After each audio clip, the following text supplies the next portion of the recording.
एकदम सिंपलची गोष्ट आहे, की आत्तापर्यंत सगळ्यांची के-वाय-सी झालेली नाही आहे आणि बऱ्याच लोकांची के-वाय-सी बाकी आहे आणि के-वाय-सी करण्यासाठी जी वेबसाईट आहे आपली, त्या वेबसाईटवरती खूप जास्त लोड आहे. नाही, बऱ्याच लोकांची जी के-वाय-सी आहे ती वेबसाईटवर अजूनही होत नाही आहे.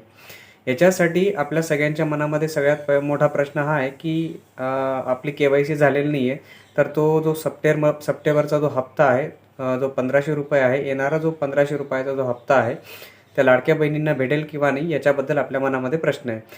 आणि हा प्रश्न मी तुम्हाला सांगतो, की तुमची जी के-वाय-सी आहे ती झाली असेल किंवा नसेल झाली, तरीसुद्धा तुम्हाला तो हप्ता भेटणार आहे. ह्या के-वाय-सीचा अजूनही तुमचा जो ह्या महिन्याचा जो येणारा हप्ता आहे त्याच्यावरती काहीच फरक पडणार नाही आहे. म्हणून पहिले जसे हप्ते वितरित झाले त्याच पद्धतीने हा महिन्याचा जो हप्ता आहे तो सुद्धा वितरित होणार आहे.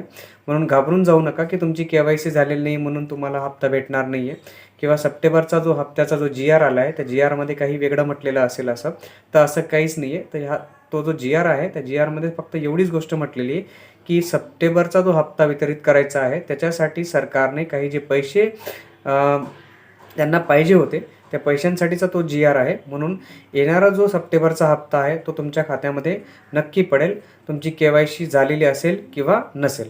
ठीक आहे. जर तुम्हाला व्हिडिओ आवडला असेल तर लाईक, शेअर आणि सबस्क्राईब करायला विसरू नका. आणि जर काही प्रश्न असतील तर कमेंटमध्ये विचारा, तर तुम्हाला मी त्याच्यावरती व्हिडिओ बनवून काय करेल, तुमचं मार्गदर्शन करण्याचा प्रयत्न करेल.